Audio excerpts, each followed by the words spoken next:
আপোনাক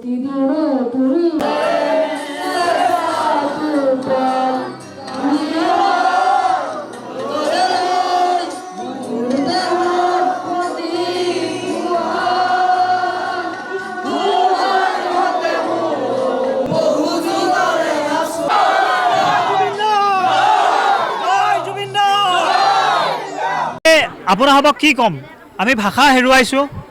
এই মহান শিল্পীগৰাকীৰ সংগীতৰ এই মহিৰুগৰাকীক হেৰুৱাই সঁচাকৈয়ে আমি মৰ্মাহত হৈছোঁ। আজি ভাষা হেৰুৱাইছোঁ, ক'বলৈ মুখত ভাষা নাই। আমি সমগ্ৰ অসমৰ লগতে ভাৰতবৰ্ষৰ বিভিন্ন প্ৰান্তত আজি আৱেগৰ ঝংকাৰ উঠিছে। হৃদয়ৰ নিৰ্ভীত কোণত এই মহান শিল্পীগৰাকীক হেৰুৱাই সকলোৱে শোকবিহ্বল হৈ পৰিছে। আমি আপোনাসৱক এই চিপাঝাৰ সমষ্টিৰ পশ্চিম প্ৰান্তৰ চেঙেলীয়াঝাৰ গাঁও পঞ্চায়তৰ খুপেলি প্ৰাথমিক বিদ্যালয়ৰ প্ৰাংগণৰ পৰা আপোনাসৱৰ জৰিয়তে এই মহান শিল্পীগৰাকীৰ বিদেহী আত্মাৰ সদ্গতি কামনা কৰিছোঁ আৰু শোকসন্তপ্ত পৰিয়ালবৰ্গলৈ আমি গভীৰ সমবেদনা জ্ঞাপন কৰিছোঁ।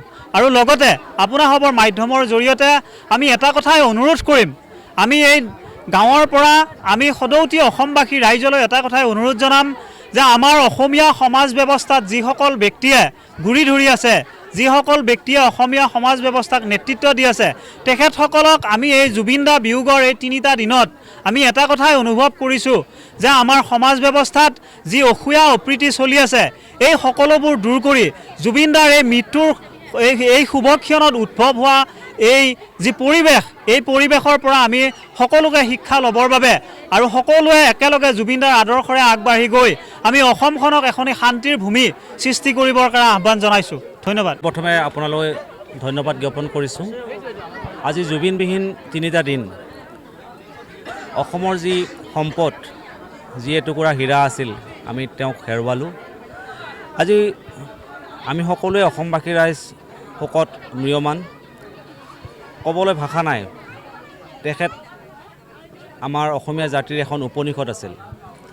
একেধাৰে তেওঁ সুৰকাৰ, গীতিকাৰ, কবি, নিবন্ধকাৰ, কথাছবি নিৰ্মাতা, তেওঁ যে কি নাছিল।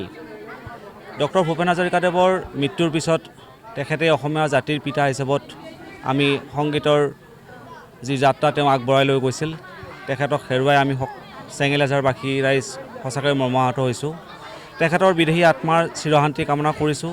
তাৰ লগতে তেখেতৰ শোকসন্তপ্ত পৰিয়াললৈও আমি গভীৰ শোক সমবেদনা জ্ঞাপন কৰিছোঁ। সি যি কি নহওক, আমি আশা ৰাখিছোঁ সকলো অসমবাসী ৰাইজে তেখেতৰ যি সৃষ্টিকৰ্ম ভৱিষ্যতৰ দিনত আমি বুকুত লৈ অনাগত দিনত আমি আগবঢ়াই লৈ যাব লাগিব। ধন্যবাদ।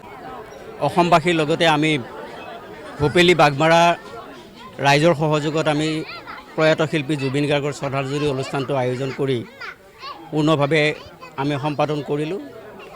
আমি এটাই কথা আজি মিডিয়াৰ জৰিয়তে অসম চৰকাৰক জনাব খোজোঁ যে ছ'চিয়েল মিডিয়াত যিটো প্ৰচাৰ হৈ আছে যে ইয়াত জুবিন গাৰ্গৰ যিটো মৃত্যু, আমি অনাকাংক্ষিত মৃত্যু বুলি কৈছোঁ অসমবাসীয়ে। আমি এই মৃত্যুটো আমি বিচৰা নাছিলোঁ। ইমান কম সময়তে আমাৰ মাজৰ পৰা জুবিন গাৰ্গক আমি হেৰুৱাব বিচৰা নাছিলোঁ। কিন্তু ইয়াত যেন কিবা ৰহস্য আছে, এনেকুৱা ধৰণৰ এটা প্ৰচাৰ চলি আছে সমাজ ব্যৱস্থাত, ছ'চিয়েল মিডিয়াত। আৰু আমাৰ সমাজ ব্যৱস্থাত যিসকল গুণী জ্ঞানী ব্যক্তি আছে, সকলোৱে এই কথাটো উঠাইছে। আমিও আজিৰ এই অঞ্চলৰ পৰা আমি সেই একেটাই কথা কৈছোঁ, যদি তেনেকুৱা ধৰণৰ কিবা কাৰ্যসূচী হৈছে বা তেনেকুৱা ধৰণৰ যদি কোনোবা পৰিকল্পিতভাৱে এই কাৰ্যটো সম্পাদন কৰা বুলি প্ৰমাণিত হয়, আমি মাননীয় মুখ্যমন্ত্ৰী মহোদয়ক অনুৰোধ জনাইছোঁ তেখেতে CBI তদন্ত কৰি যদি তেনেকুৱা কাৰ্য সম্পাদন হৈছে সেইসকল ব্যক্তিক বিচাৰি উলিয়াই কঠোৰতম শাস্তি দিব লাগে, যাতে আমি আমাৰ হীৰা, আমাৰ এটুকুৰা হীৰা আমি সাগৰৰ তলিত আমি এৰি থৈ আহিবলগীয়া হ'ল। আমাৰ যিসকল সন্মানীয় ব্যক্তিৰ নেতৃত্বত তেখেতক লৈ যোৱা হৈছিলে আৰু সেইসকল ব্যক্তিৰ অপৰিপক্কতা আৰু তেওঁলোকে কেয়াৰ নোলোৱাৰ হেতুকে এই ঘটনাটো ঘটা বুলি অসমবাসীয়ে দাবী কৰিছে। আমিও সেই দাবী কৰিছোঁ।